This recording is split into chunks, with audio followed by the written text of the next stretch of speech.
Hello students, MPBTच्या online सिरीजमध्ये तुम्हा सर्वांचं स्वागत आहे. माझं नाव सोनाली लोंढे. आज आपण सेकंड लेक्चर बघत आहोत. काल आपण चॅप्टर चालू केला होता तर कुठला सॉलिड स्टेट, त्याच्यामध्ये आपण काय पाहिलं होतं तर सॉलिड स्टेट म्हणजे काय, त्यांच्या प्रॉपर्टीज पाहिल्या होत्या. तर आज आपल्याला काय बघायचं आहे तर टाइप्स ऑफ क्रिस्टलाइन सॉलिड, जे की काल आपण बघितलं होतं. टाइप्स ऑफ सॉलिड, सॉलिडचे दोन टाइप्स असतात, क्रिस्टलाइन सॉलिड आणि अमॉर्फस सॉलिड, की ज्याच्यामध्ये आपल्याला काय बघायचे आज types of the crystalline solid. नंतर स्पेस लॅटाईस बघायचा, युनिट सेल आणि लॅटाईस पॉईंट म्हणजे काय हे आज आपल्याला पॉईंट काय करायचे कव्हर करायचे. आता बघा, पहिल्यांदा पहिला पॉईंट काय आहे तर types of the crystalline solids. आता हे जे काही क्रिस्टलाइन सॉलिड्स असतात ते किती, 4 टाइप्स असतात. तर 4 टाइप्स आहेत त्याच्यामध्ये. त्याच्या अगोदर क्रिस्टलाइन सॉलिड म्हणजे काय तर ज्याच्यामध्ये regular arrangement of the constituent particles असते, फॉर अ लॉंग रेंज असते, त्याला आपण काय म्हणतो क्रिस्टलाइन सॉलिड. तर हे जे काही क्रिस्टलाइन सॉलिड्स आहेत त्यांचे किती टाइप्स आहेत तर 4 टाइप्स आहेत. इथे मी काय केलेले कॉलम ऑलरेडी आखून ठेवलेला आहे. तुम्ही पण असाच कॉलम करायचा आहे. ह्याच्या कॉलममध्ये मी काय करणार आहे तर ते जे काही चारही पॉईंट आहेत कशाचे क्रिस्टलाइन सॉलिड्सचे जे काही टाइप्स आहेत ते पूर्णपणे डिफरन्सच्या स्वरूपामध्ये इथे मी तुम्हाला काय करणार आहे एक्सप्लेन करणार आहे. ठीक आहे. तर याच्यामध्ये पहिला पॉईंट काय आहे किंवा पहिला पॉईंट टाईप आहे काय ह्याच्यामध्ये आय. इथं आय म्हणजे काय तर मी तुम्हाला एक इनिशियल सांगते, एक हिंट सांगते की तुम्ही ते लक्षात कसं ठेवायचं. आय हा MC एम म्हणजे मी काय आहे तर मी CM आहे, आय एम CM. ठीक आहे. तर आय फॉर काय आहे तर ionic bond, ionic solution. I for ionic solid. M for metallic solid. C for covalent solid and M for molecular solid. ठीक आहे. तर क्रिस्टलाइन सॉलिड्सचे 4 टाइप्स आहेत. पहिला आहे I for ionic solid, M for metallic solid, C for covalent solid and M for molecular solid. ठीक आहे. तर हे 4 टाइप्स आहेत. आता याच्यामध्ये आपल्याला काय करायचं तर in the form of the डिफरन्सच्या स्वरूपामध्ये काय करणार आहे मी तुम्हाला एक्सप्लेन करणार आहे. त्यासाठी मी इथं काय केलेले पॉईंट्स. आता त्याच्यामध्ये पहिला पॉईंट तर हा जो काय आयोनिक सॉलिड असेल, मेटॅलिक सॉलिड असेल किंवा कोव्हॅलेंट असेल किंवा मॉलिक्युलर सॉलिड्स असतील तर हे सॉलिड्स कुठल्या कॉन्स्टिट्यूएंट पार्टिकल्सने तयार होतात हे आपल्याला आधी पाहायचं आहे. म्हणून मी ह्या पॉईंट्समध्ये पहिला पॉईंट काय देते तर कॉन्स्टिट्यूएंट पार्टिकल्स. तर त्याच्यामध्ये जे कॉन्स्टिट्यूएंट पार्टिकल्स असतात ते कोणते असतात. Constituent particles in unit cell. आता हा युनिट सेल काय आहे हे मी नंतर एक्सप्लेन करणार आहे तुम्हाला. फक्त constituent particles in unit cell. तर ज्यावेळेस याच्यापासून जो एखादा युनिट सेल जर तयार होत असेल तर त्याच्यामध्ये कॉन्स्टिट्यूएंट पार्टिकल्स हे कोणते असतात तर हा जो काय आयोनिक सॉलिड आहे हा आता तुम्हाला समजलं असेल. आयोनिक सॉलिड म्हणजे काय तर त्याच्यामध्ये कोण आहे आयोनिक म्हणजेच कोण असणार आहे त्याच्यामध्ये आयन्स. तर हा कशापासून तयार झालेला असणार आहे तर आयन्स पासून. आयन्स हे किती प्रकारचे आहेत, 2 प्रकारचे. कोणते कोणते आहेत तर पहिला आहे कॅटायन आणि दुसरा आहे अनायन. ठीक आहे. तर पहिला पॉईंट क्लिअर झाला. आयोनिक सॉलिड्स हे कशापासून तयार होतात तर आयन्स पासून तयार होतात, की ज्याच्यामध्ये 2 टाइप्सचे आयन्स आहे. एक आहे कॅटायन, दुसरा आहे अनायन. दुसरा कुठला आहे, दुसरा टाइप कोण आहे तर मेटॅलिक सॉलिड. आता मेटॅलिक सॉलिड्स हे कशापासून तयार होणार. आता मेटॅलिक याच्यामध्ये कोण आहे मेटल, म्हणजे हे कुणापासून तयार झालेले आहेत तर मेटल्स पासून.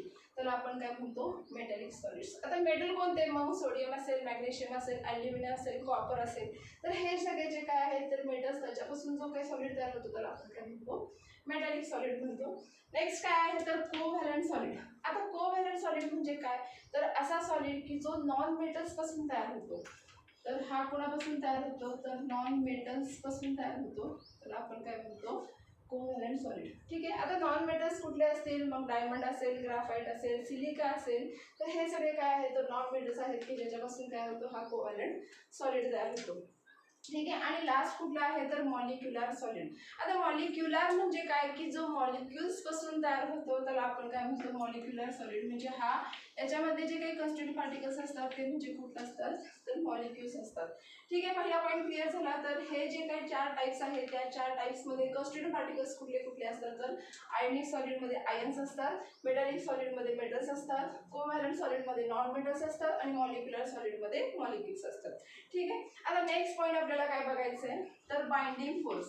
तर याच्यापासून जो काय हा युनिट सेल तयार होतो तर त्याच्यामध्ये जो काही फोर्स असतो तो कोणता असतो हे आपल्याला बघायचं आहे. म्हणजे त्याच्यामध्ये जे काय कन्स्टिट्यूएंट पार्टिकल्स आहेत ते एकमेकांमध्ये त्यांच्यामध्ये जो काही बाइंडिंग फोर्स आहे तो कोणता आहे तो आपल्याला बघायचा आहे. तर आयोनिक सॉलिडमध्ये आता आयोनिक सॉलिडमध्ये काय आहे तर आयन्स आहेत, कॅटायन्स आहे आणि दुसरा कोण आहे अनायन आहे.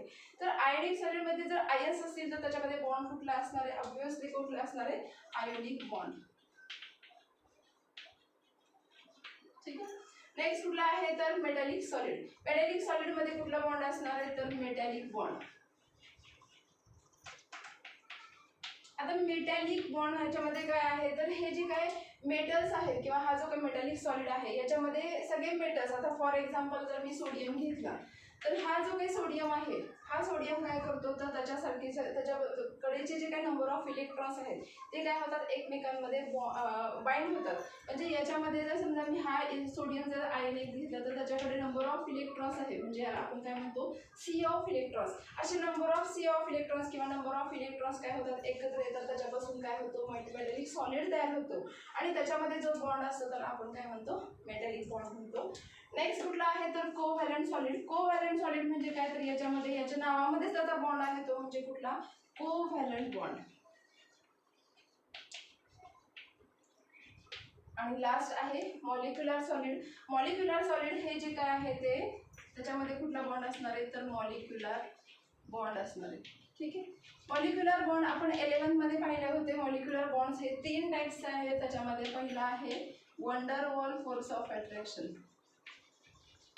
दुसरा आहे डायपोल डायपोल इंटरॅक्शन आणि तिसरा पॉइंट आहे H bonding that is hydrogen bonding. ठीक आहे. तर याच्यामध्ये बाइंडिंग फोर्स कुठला असतो आयनिक सॉलिडमध्ये आयनिक बॉन्ड असतो, मेटॅलिक सॉलिड्समध्ये मेटॅलिक बॉन्ड असतो, कोव्हॅलंट सॉलिडमध्ये कोव्हॅलंट बॉन्ड असतो आणि मॉलिक्युलर सॉलिड्समध्ये मॉलिक्युलर बॉन्ड्स असतात की ज्याच्यामध्ये one double force of attraction असेल, डायपोल डायपोल इंटरॅक्शन असेल किंवा H bonding that is the hydrogen bonding असेल. 11th आपण ते बॉन्ड पाहिले होते. नेक्स्ट पॉइंट आहे तर thermal and electrical conductivity. Thermal and electrical conductivity. ठीक आहे. आता हे जे काय आयनिक सॉलिड्स आहेत ते काय आहेत तर they are the thermal and electrical conductivity त्यांच्यामध्ये किंवा they are the bad conductors of the heat and electricity म्हणलं तरी पण चालतंय. म्हणजेच काय तर ते कसे आहेत तर दे आर इन्सुलेटर्स. इन्सुलेटर म्हणजे काय कंडक्टर्स म्हणजे काय की ज्याच्यामधून वाहून नेलं जातं आणि इन्सुलेटर म्हणजे काय ज्याच्यामधून वाहून नेलं जात नाही. म्हणजे ही जी काय थर्मल म्हणजे काय हीट आणि इलेक्ट्रिकल म्हणजे काय तर करंट. तर याच्यामधून हीट आणि इलेक्ट्रिसिटी काय होते हा त्याच्यामधून पास होऊ शकत नाही त्याला आपण काय म्हणतो इन्सुलेटर. हे जे काही मेटॅलिक सॉलिड्स असतात ते सगळे काय असतात तर कंडक्टर्स असतात. कुणाचे कंडक्टर्स असतात तर ते are good conductors of the heat and electricity that is the thermal and electrical conductivity. ठीक आहे. नेक्स्ट हा जो काही कोव्हॅलंट सॉलिड आहे ते सुद्धा कसे असतात तर इन्सुलेटर्स असतात. इन्सुलेटर कुणाचे तर they are bad conductors of the heat and electricity. आणि मॉलिक्युलर सॉलिड्स जे काय आहेत ते सुद्धा कसे असतात तर इन्सुलेटर्स असतात. They do not conduct the heat and electricity. ठीक आहे. आता याच्यामध्ये जे काय हे इन्सुलेटर्स आहे आता आयोनिक सॉलिड मी तुम्हाला काय सांगितलं इन्सुलेटर आहे पण कधी ज्या वेळेस तो सॉलिडच्या फॉर्ममध्ये असतो बट ज्या वेळेस तो मोल्टन स्टेटमध्ये असतो किंवा ज्या वेळेस तुम्ही त्याला वॉटरमध्ये डिझॉल्व्ह करता त्यावेळेस त्याच्यामधून इलेक्ट्रिक करंट किंवा हीट ही काय होते सप्लाय होते. तर याच्यामध्ये मी तुम्हाला काय सांगितलं इन्सुलेटर आहेत. हे आयनिक सॉलिड हा कसा आहे इन्सुलेटर आहे बट कंडक्टर तो काय करतो कंडक्ट करू शकतो कुणाला हीट अँड इलेक्ट्रिसिटीला. कुठल्या केसमध्ये तर but conductor in case of molten state जेव्हा तो वितळलेल्या अवस्थेमध्ये असतो और व्हेन dissolved in water. बघा व्यवस्थित आहे का. हे जे काय आयनिक सॉलिड्स असतात ते कशाचे आहेत ते काय आहेत ते इन्सुलेटर्स आहेत. कुणाचे हीट अँड इलेक्ट्रिसिटीचे. कधी ज्यावेळेस ते आयनिक सॉलिडच्या फॉर्ममध्ये असतात बट दे आर कंडक्टर पण ते कसे आहेत कंडक्टर आहेत. पण कुठल्या स्टेटमध्ये जेव्हा ते कुठल्या स्टेटमध्ये असतात मोल्टन स्टेटमध्ये असतात किंवा ज्यावेळेस तुम्ही त्याला वॉटरमध्ये डिझॉल्व्ह करता त्यावेळेस. ठीक आहे. नेक्स्ट काय आहे तर मेटॅलिक सॉलिड. हे कसे आहेत good conductors of the heat and electricity. इथं तुम्ही कंटिन्यू सेंटेन्स केलं तर चालतंय. Conductors of the heat and electricity ह्या होतं ह्या. नेक्स्ट पुढे काय आहे तर कोव्हॅलंट सॉलिड. कोव्हॅलंट सॉलिड सुद्धा कसे आहेत तर इन्सुलेटर्स आहेत, पण याच्यामध्ये एक्सेप्शन्स आहेत. एक्सेप्शन म्हणजे काय तर अपवाद, की ज्याच्यामध्ये काय आहे तर हा एक पहिला आहे जो ग्राफाईट. जो काही हा ग्राफाईट आहे तर it is the good conductor of the electricity. याच्यामधून इलेक्ट्रिसिटी काय होऊ शकते पास होऊ शकते. Good conductor of electricity. आणि दुसरा एक्सेप्शन केस आहे याच्यामध्ये तो म्हणजे कोण आहे तर डायमंड. हा जो काही डायमंड आहे हा कसा आहे तर कोव्हॅलंट सॉलिड आहे, की ज्याच्यामध्ये हा कसा आहे गुड कंडक्टर ऑफ हीट. याच्यामधून हीट काय होऊ शकते सप्लाय होऊ शकते. आणि लास्ट पॉईंट काय आहे तर मॉलिक्युलर सॉलिड्स. मॉलिक्युलर सॉलिड्स कसे आहेत तर इन्सुलेटर्स आहेत. They are bad conductors of the heat and electricity हवं तर म्हटलं तरी चालेल. नेक्स्ट पॉईंट आपला आहे हार्डनेस. तर हे जे काही सगळे सॉलिड्स आहेत ते हार्ड आहेत का सॉफ्ट आहेत हे आपल्याला बघायचे.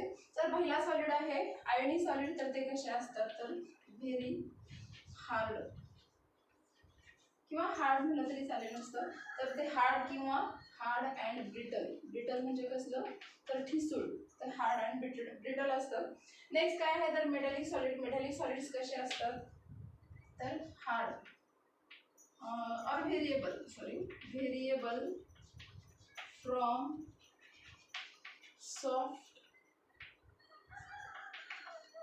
To hard or very hard म्हटलं तरी पण चालते. म्हणजे हे कधी कधी सॉफ्ट असतात किंवा काही केसमध्ये ते कसे असतात हार्ड असतात. नेक्स्ट कोव्हॅलंट सॉलिड कसे असतात तर व्हेरी हार्ड असतात, कारण की त्यांच्यामध्ये बॉन्ड कुठला आहे तर कोव्हॅलंट बॉन्ड असल्यामुळे त्याच्यामध्ये सॉलिड्स कसे असतात सगळे ते व्हेरी हार्ड असतात. आणि लास्ट कुठला आहे मॉलिक्युलर सॉलिड. हा मॉलिक्युलर सॉलिड्स कसे असतात तर सॉफ्ट असतात, एकदम सॉफ्ट असतात ते. तर हा जो काय हार्डनेस आहे त्या आयनिक सॉलिड कसे असतात तर हार्ड अँड ब्रिटल असतात. मेटॅलिक सॉलिड्स कसे असतात तर variable from soft to hard, म्हणजे ते कधी कधी सॉफ्ट असू शकतात किंवा ते कधी हार्ड असू शकतात. कोव्हॅलंट सॉलिड्स कसे असतात तर व्हेरी हार्ड, कारण का त्यांच्यामध्ये कुठला बॉन्ड असतो कोव्हॅलंट बॉन्ड असतो. आणि नेक्स्ट कुठला आहे मॉलिक्युलर सॉलिड्स ते कसे असतात सॉफ्ट असतात. नेक्स्ट यांचा पॉईंट काय आहे तर MP and BP. MP means melting point, BP means boiling point. तर यांचा MP आणि BP जे आयनिक सॉलिड्स आहेत यांचा MP आणि BP कसा असतो हाय असतो, म्हणजे जास्त असतो.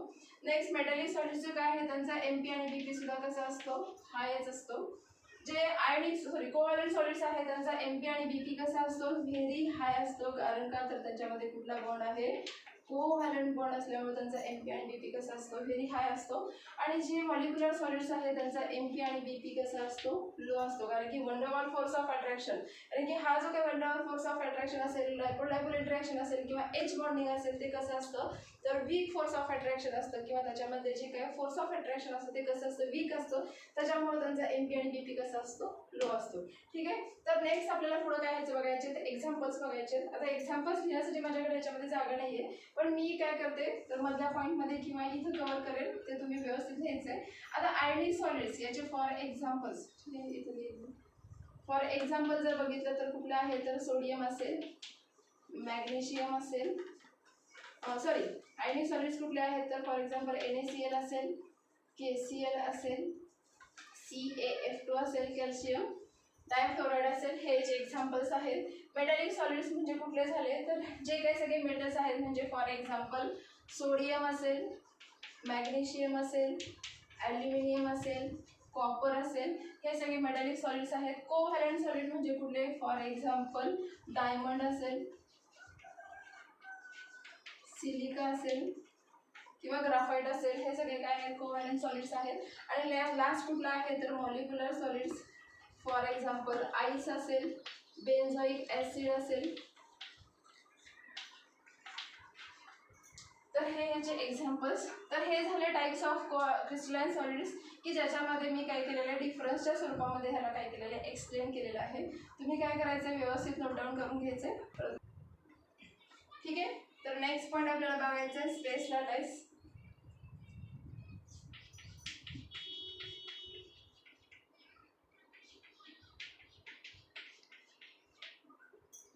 किंवा लॅटाईस म्हणून म्हटलं तरी पण चालेल.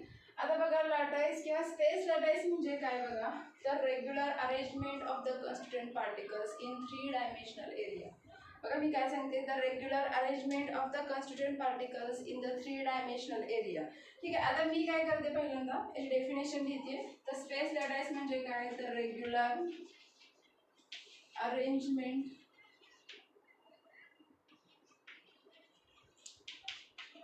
of constituent particles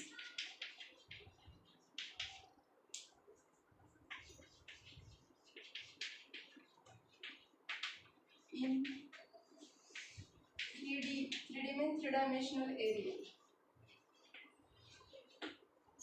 ठीक है, the regular arrangement of the constituent particles in 3-dimensional area which is known as the space lattice or only lattice. ठीक आहे, आता हा जो काही स्पेस लॅटाईस आहे तो कसा काढायचा, ॲक्च्युली त्याची डायग्राम थोडीशी डिफिकल्ट आहे. बघा सगळ्यांनी व्यवस्थित निरीक्षण करा. मी स्पेस लॅटाईस काढते. तर पहिल्यांदा मी काय करते, 3 डायमेन्शनल एरिया ड्रॉ करून घेते. ठीक आहे, हा तुमचा असेल एक्स ॲक्सिस, हा तुमचा असेल वाय ॲक्सिस, हा तुमचा असेल झेड ॲक्सिस. हा झाला 3 डायमेन्शनल एरिया. या 3 डायमेन्शनल एरियामध्ये मी काय करते, एक छोटासा क्यूब काढते. ठीक आहे, हा क्यूब मी एक्स आणि वाय ॲक्सिसवर काढला. तसाच क्यूब मी अजून एक काढणार आहे.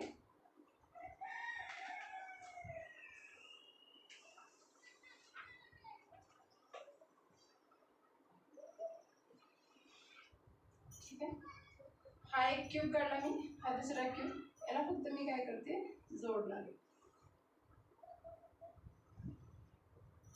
ठीक आहे, पुढं काय करायचं, तर याच्या सेंटरला एक पॉईंट घ्यायचा, याच्या सेंटरला एक पॉईंट घ्यायचा, या एजच्या सेंटरला एक पॉईंट घेतला मी, या एजच्या सेंटरला एक पॉईंट घेतला, या एजच्या सेंटरला एक पॉईंट घ्यायचा, या एजच्या सेंटरला एक पॉईंट घ्यायचा. ठीक आहे, मी 4 पॉईंट घेतले. याच्या सेंटरला एक, याच्या सेंटरला एक, या एजच्या सेंटरला एक, या एजच्या सेंटरला एक. सेम तसंच या एजच्या सेंटरला एक पॉईंट, ह्या एजच्या सेंटरला एक पॉईंट, या एजच्या सेंटरला एक पॉईंट, यांच्या सेंटरला हा एक पॉईंट, याच्या सेंटरला हा एक पॉईंट, यांच्या सेंटरला हा पॉईंट, यांच्या सेंटरला हा पॉईंट, याच्या सेंटरला हा पॉईंट. ठीक आहे, तर मी सगळ्यात जे काय एज दिसते त्या एज सेंटरला मी काय केलेलं आहे, एक पॉईंट घेतलेला आहे. तो पॉईंट फक्त काय करायचं आपल्याला आता, जोडायचा आहे. तर हे सगळे जे काय पॉईंट आहेत ते काय करायचे, जोडायचे, ज्याच्यापासून काय होईल, एक प्लस साइन तयार होईल.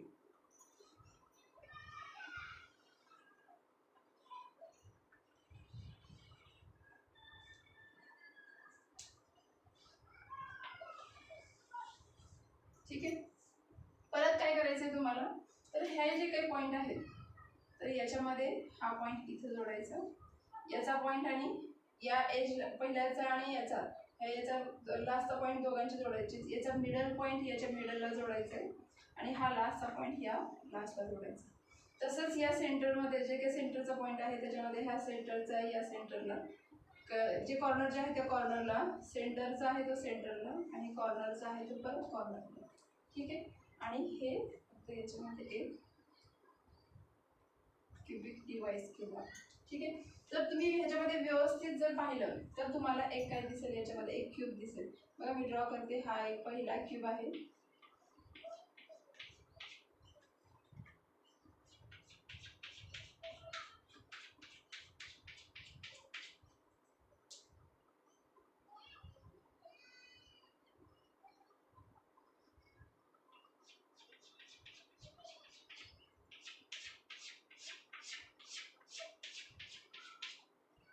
तर याच्यामध्ये तुम्हाला हा पहिला इथं क्यूब दिसेल. तर हा जो काही क्यूब आहे या क्यूबला काय म्हटलं जातं, तर युनिट सेल. ठीक आहे, तर मगाशीच मी तुम्हाला सांगितलं होतं, तर जे काही क्रिस्टलाइन सॉलिड्स आहेत त्याच्यापासून काय होतं, तर युनिट सेल जो काय तयार होतो, तर हा जो काय आहे त्याला काय म्हणतो आपण, युनिट सेल. किंवा हा जर फक्त युनिट सेल जर मला दाखवायचा असेल तर मी कसा काढू शकते, तर मी इथे एक ब्लॉक काढला.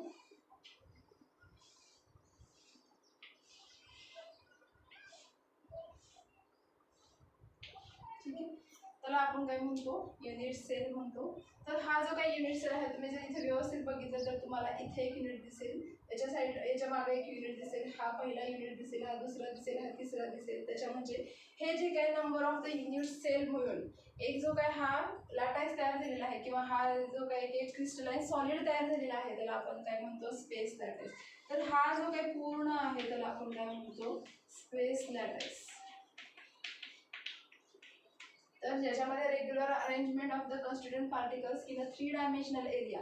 आधी मी काय केलं 3 डायमेन्शनल एरिया काढून घेतला, त्याच्यामध्ये regular arrangement of the constituent particles. आता कॉन्स्टिट्यूएंट पार्टिकल्स म्हणजे कुठला, हा एक पार्टिकल असेल, हा दुसरा असेल, हा तिसरा असेल, चौथा, पाचवा, सहावा, सातवा, आठवा असे number of the constituent particles एकत्र आले, त्याच्यापासून हा स्पेस लॅटाईस तयार झाला. ठीक आहे. तर याच्यामध्ये हे जे काही पॉईंट्स घेतलेले आहेत तर आपण काय म्हणतो लॅटाईस पॉईंट म्हणतो त्याला. ठीक आहे. हा झाला युनिट सेल किंवा इथे मी सेपरेटली दाखवलंय, हा आहे युनिट सेल, हा आहे स्पेस लॅटाईस. पूर्ण जी काही डायग्राम तयार झालेली आहे 3 डायमेन्शनलची ती आहे स्पेस लॅटाईस. आणि हा आहे याच्यामधला एक जो काही पॉईंट आहे जो की आपण क्रिस्टलाइन सॉलिड तयार करण्यासाठी यूज करतो त्याला आपण काय म्हणतो लॅटाईस पॉईंट म्हणतो. तर पहिली जी काही स्पेस लॅटाईस आहे त्या स्पेस लॅटाईसची डेफिनेशन काय आहे तर regular arrangement of the constituent particles in the 3 dimensional area which is non as the space lattice. तर ही जी काय रेग्युलर अरेंजमेंट आहे या 3 डायमेन्शनल एरियामध्ये त्यालाच आपण काय म्हणतो स्पेस लॅटाईस म्हणतो. ठीक आहे. तर ही डायग्राम ड्रॉ करून घ्या, व्यवस्थित काढा सगळ्यांनी. नेक्स्ट पॉईंट बघूया. नेक्स्ट बघा आपल्याला काय बघायचं तर युनिट सेलची डेफिनेशन बघायची. इथे दिलेलं आहे मी unit sale.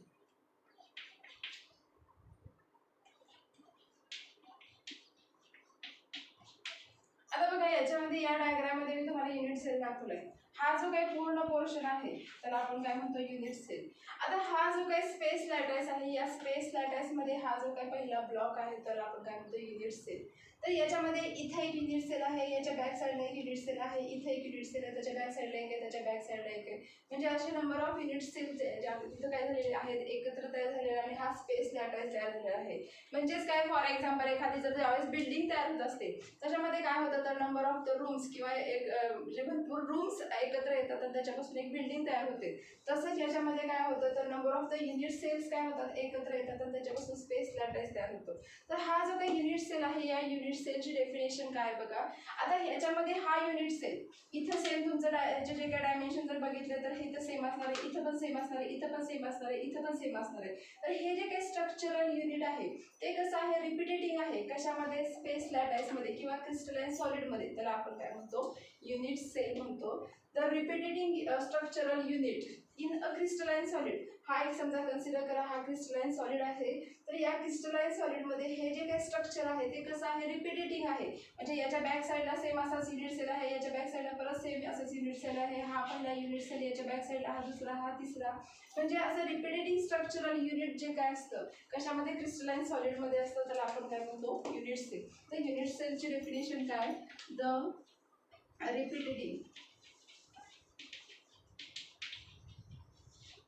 Structural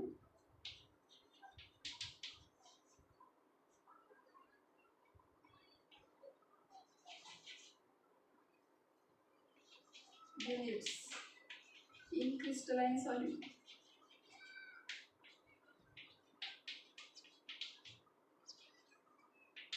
is known as unit cell. ठीक आहे. आता हे जे काही युनिट सेल असेल जो की इथे मी काढलेला आहे, परत मी इथे काढते. हा 3 डायमेन्शनल एरिया काढा हवा तर. 3 डायमेन्शनल एरियामध्ये हा मी एक क्यूब घेतला, हा दुसरा क्यूब घेतला, हा जोडला मी फक्त, हा तुमचा युनिट सेल तयार झाला. ठीक आहे. आता हे जे काही युनिट सेल आहे त्याला किती असतात तर 6 पॅरामीटर्स असतात म्हणजे 6 घटक असतात. त्याच्यामध्ये कुठला आहे तर त्याच्यामध्ये पहिला घटक आहे एज लेंथ. याच्यामध्ये तुम्ही जर व्यवस्थित बघितलं तर याच्यामध्ये हा वाय ॲक्सिस आहे, हा एक्स ॲक्सिस आहे आणि हा झेड ॲक्सिस आहे. ठीक आहे. तर हा जो काही वाय ॲक्सिस जो काही एज लेंथ आहे त्याला मी ए कन्सिडर करते, या वाय ॲक्सिसच्या लेंथला मी बी कन्सिडर करते, ह्या झेड ॲक्सिसच्या लेंथला मी सी कन्सिडर करते. म्हणजे याच्यामध्ये एज लेंथ किती आहे तर 3 आहेत, ए कॉमा बी कॉमा सी. एज लेंथ किती आहे त्याच्यामध्ये 3 आहेत.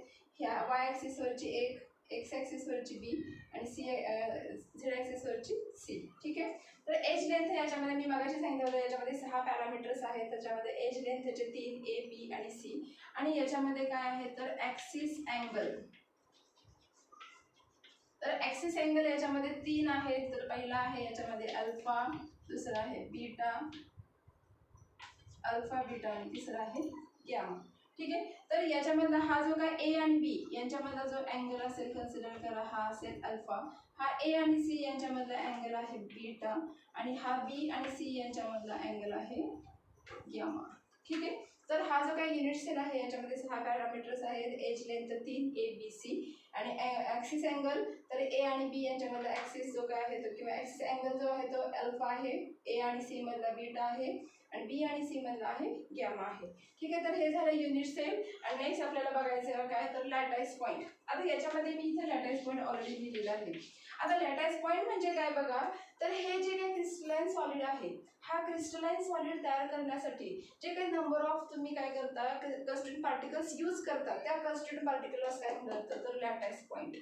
The constituent particles are used to make a space lattice. हा स्पेस लॅटाईस तयार करण्यासाठी जे काही तुम्ही हे कन्स्टिट्यूएंट पार्टिकल्स वापरता त्यालाच आपण काय म्हणतो लॅटाईस पॉईंट. तर याची डेफिनेशन पण मी इथंच कव्हर करते. तर लॅटाईस पॉईंट म्हणजे काय, द कन्स्टिट्यूएंट particles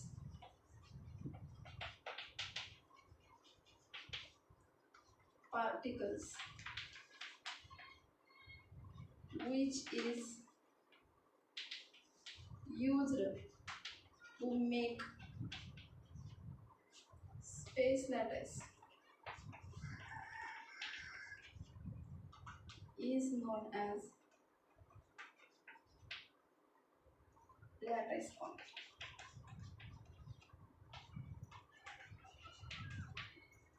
ठीक आहे. तर हे झाले आजचे पॉईंट सगळे कव्हर केलेले आहेत. आता उद्या आपल्याला काय बघायचे, हा जो काही युनिट सेल आहे या युनिट सेलचे 7 टाईप्स आहेत जे की मी तुम्हाला डिटेल्समध्ये शिकवणार आहे. तर हे सगळं तुम्ही काय करायचं व्यवस्थित नोट डाऊन करायचे, माझ्या व्हॉट्सअप नंबरला काय करायचे सेंड करायचे. आजचं लेक्चर मी इथे सांगते. Thank you so much.